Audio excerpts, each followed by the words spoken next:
ஒரு மனிதன் நரகத்திற்கு போக வேண்டும் என்றால் 3 வழிதான் இருக்கு. Lust, anger, greed. காமம் நரகத்துக்கு வேகமா கூட்டிட்டு போயிடும். பேராசை நரகத்துக்கு வேகமா கூட்டிட்டு போயிடும். கோபம் நரகத்துக்கு வேகமா கூட்டிட்டு போயிடும். இந்த 3ம் இருப்பது இன்னைக்கு கேரள கம்யூனிஸ்ட் அரசு கிட்ட, திரு விஜயன் அவர்கிட்ட இருக்கு. இன்னைக்கு நான் இங்கு ஒரு தமிழனாக வரவில்லை. ஒரு சனாதன தர்மத்தை பாதுகாக்கக்கூடிய உங்களை போன்ற ஆயிரக்கணக்கான சிப்பந்திகள்ல ஒரு மனிதனாக நான் இங்கே வந்து நின்று கொண்டிருக்கின்றேன். அன்பு சொந்தங்கள், 20ஆம் தேதி செப்டம்பர் ஒரு ஆச்சரியமான விஷயத்தை நாம் எல்லோருமே பார்த்தோம். குளோபல் ஐயப்பா கான்ஃபரன்ஸ் என்கின்ற பெயரில் அனைத்துலக ஐயப்பன் பக்தர்களை ஒருங்கிணைத்து இங்கே கேரள மாநிலத்தினுடைய கம்யூனிஸ்ட் அரசு ஒரு விழாவை ஏற்பாடு செய்திருந்தார். இதில் ரொம்ப ஆச்சரியமான விஷயம், இந்த விழாவிற்கு முக்கிய விருந்தினராக யாரை அழைத்தார்கள் என்பதுதான் முக்கியம். தமிழகத்தினுடைய முதலமைச்சராக இப்ப இருக்கக்கூடியவர், சனாதன தர்மத்தை வேரோடு அறுக்க வேண்டும் என்று நினைக்கக்கூடியவர், எங்களுடைய முதலமைச்சர் திரு மு க ஸ்டாலின் அவருடைய மகன் உதயநிதி ஸ்டாலின் சனாதன தர்மம் என்பது டெங்கு, மஸ்கிட்டோ, கொசுவை போன்றது, அதை ஒழித்தளிக்க வேண்டும் என்று சென்னையில் 2 ஆண்டுகளுக்கு முன்பு ஒரு நிகழ்வு நடத்தியவர். அதுல திரு மு க ஸ்டாலின் அவர்களை இந்த நிகழ்வுக்கு முக்கிய விருந்தினராக கேரள மாநிலத்தினுடைய முதலமைச்சர் பினராயி விஜயன் அவர்கள் இங்க வாங்கன்னு கூப்பிடும் பொழுதே நமக்கு தெரியும், இது ஐயப்பனுக்காக போடப்படக்கூடிய ஒரு நிகழ்வு கிடையாது.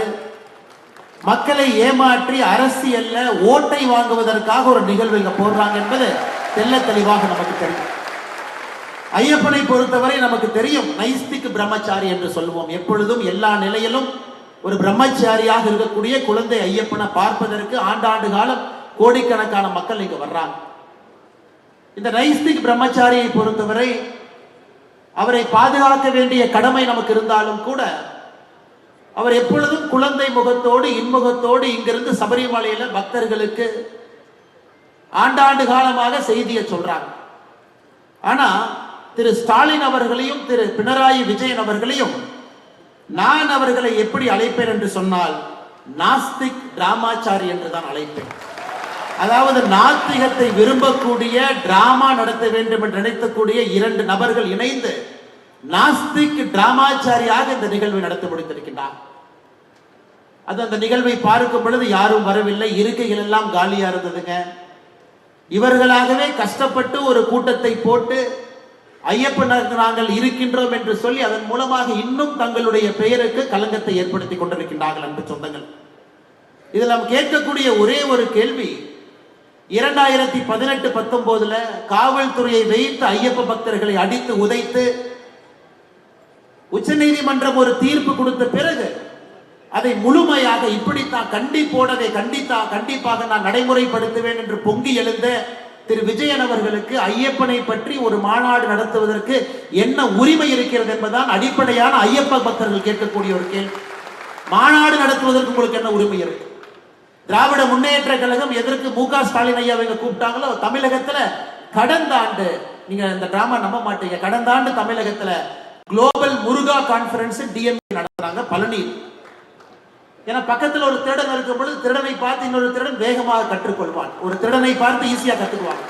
தமிழகத்துல சனாதன தர்மம் வேண்டாம் என்று நினைக்கக்கூடிய டிஎம்கே திராவிட முன்னேற்ற கழகம் குளோபல் முருகா கான்ஃபரன்ஸ் பழனியில போனான். இன்னைக்கு கேரளத்துல கம்யூனிஸ்ட் அவர்களை பார்த்து இங்க குளோபல் ஐயப்பா கான்ஃபரன்ஸ். இருவரும் கடவுளை பற்றி பேசுவதற்கு அடிப்படையில் எந்த ஒரு தகுதியும் இல்லாதவர்கள். அன்பு சொந்தங்கள், 2018-19 கேரளால இதே பந்தளத்துல கம்யூனிஸ்ட் கட்சியினுடைய தொண்டர்கள் முதலமைச்சர் அவர்கள் கட்டவில் தட்டியூழியத்தை பார்த்து அடித்து உதைத்து மக்களை யாருமே சேருவதற்கு இடம் கொடுக்காம காவல்துறையை வைத்து கட்டுக்கோப்பாக அவர்களாகவே பெண்களை உள்ளே அழைத்து சென்று வழிவிடுவதற்கான எல்லா வேலையும் செஞ்சுட்டு இன்னைக்கு நீலி கண்ணீர் வடிக்கின்றார்கள். ஐயப்பனுக்காக நாங்கள் இருக்கிறோம், ஐயப்பனுக்காக எப்பொழுதும் பேசுவோமே. இதுல ஆச்சரியம் என்னன்னா, கடவுளை இல்லை என்று சொல்லக்கூடியவர், கடவுளை நம்பாத திரு விஜயன் அவர்கள் மேடைக்கு வந்து பகவத்கீதையை பத்தி நமக்கு பாடம் எடுக்கிறார். ஆச்சரியம் பாருங்க. ஒரு அப்பதான் நினைச்சேன், கேரளால கம்யூனிஸ்ட்காரங்கெல்லாம் நீங்க பகவத்கீதையை படிக்க ஆரம்பிச்சாங்கன்னா என்ன ஆகும் யோசிச்சு பாருங்க. பகவத்கீதையை படிச்சுட்டு அதிலும் 12வது சாப்டர் படிச்சிட்டோம்னு சொல்றார். அத்வெஸ்ட சர்வ பூதானா மைத்ர கருணா ஈவாச்சான்னு நமக்கு பாடுறார். என்ன சொல்றாருங்க? அதாவது ஒரு பக்தன் எப்படி இருக்க வேண்டும் என்று விஜயன் அவர்கள் நமக்கு பாடம் எடுக்கிறார். அந்த மாதிரி பக்தனா நீங்க எல்லாம் இருங்கன்னு கடவுளை நம்பாத விஜயன். ஆனா பிரச்சனை என்னன்னாங்க, அவர் 12வது சாப்டருக்கு மேல அவர் படிக்கல. திரு விஜயன் அவர்களுக்கு நான் பகவத்கீதையிலிருந்து இன்னொன்னு நான் சொல்றேன். 12வது சாப்டரை தாண்டி இன்னும் கொஞ்சம் முன்னாடி போங்க. 13வது சாப்டர், 14, 15, 16வது சாப்டர் போனீங்கன்னா 21வது வரிய திரு விஜயன் அவர்கள் மறுபடியும் இன்னைக்கு பகவத்கீதை எடுத்து படிக்கணும். திருவிதாம் நரக சியதாம் துவாரம் நாசனாம் ஆத்மனஹ காம குரோதா சத்தலோபாஸ் தஸ்மத் அத்ரயம் தயாஜ. இதையும் படிக்கணும். இதுல என்ன சொல்லுதுன்னா, ஒரு மனிதன் நரகத்திற்கு போக வேண்டும் என்றால் 3 வழிதான் இருக்கு. Lust, anger, greed. காமம் நரகத்துக்கு வேகமா கூட்டிட்டு போயிடும். பேராசை நரகத்துக்கு வேகமா கூட்டிட்டு போயிடும். கோபம் நரகத்துக்கு வேகமா கூட்டிட்டு போயிடும். இந்த 3ம் இருப்பது இன்னைக்கு கேரள கம்யூனிஸ்ட் அரசு கிட்ட திரு விஜயன் அவர்கிட்ட இருக்கு. அதனால 12வது சாப்டரோட நிறுத்தாம அப்படியே 16வது சாப்டரும் படிச்சீங்கன்னா உங்களுக்கே பகவத்கீதையில சொல்லியிருக்கக்கூடிய புத்திமதி தெரியும். அதை தாண்டி நம்முடைய தமிழ் மண்ணில் ஐயன் திருவள்ளுவர் திருக்குறள் எழுதியிருக்கார். கொலை மேற்கொண்டாரில் கொடிதே அலை மேற்கொண்டு அல்லவை செய்தொழுகும் வேந்து. ஒரு அரசனை பொறுத்தவரை, ஒரு கிங், ஒரு ராஜா, அரசனை பொறுத்தவரை அரசன் கொடுமை செய்வது, அரசன் இருக்கக்கூடிய சட்டத்தை தவறாக பயன்படுத்துவது. ஒரு அரசன் கொடுமை செய்வது, அரசன் ஒரு சட்டத்தை தவறாக பயன்படுத்துவது அரசனுக்கு கீழே இருக்கக்கூடிய கொலைகாரனை விட ஒரு பெரிய பாவம் அரசன் சம்பாதிப்பான் என்று திருவள்ளுவர் சொல்றார். 2018-19 திரு விஜயன் அவர்கள் கேரள மாநிலத்துல பந்தளத்துல இந்த பகுதியில அவர் நடந்து கொண்ட விதம் எது, அவர் மக்களை நடத்திய விதம் என்ன, கையில் ஆட்சி அதிகாரம் இருக்கிறது என்கின்ற ஒற்றை காரணத்திற்காக லட்சக்கணக்கான ஐயப்ப பக்தர்களுக்கு எவ்வளவு பிரச்சனை அவர் உருவாக்கினார்.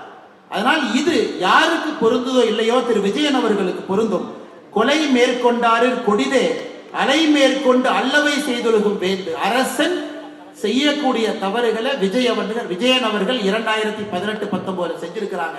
அதனால தயவு செஞ்சு பகவத்கீதை பாடத்தை எங்களுக்கு எடுக்காதீங்க.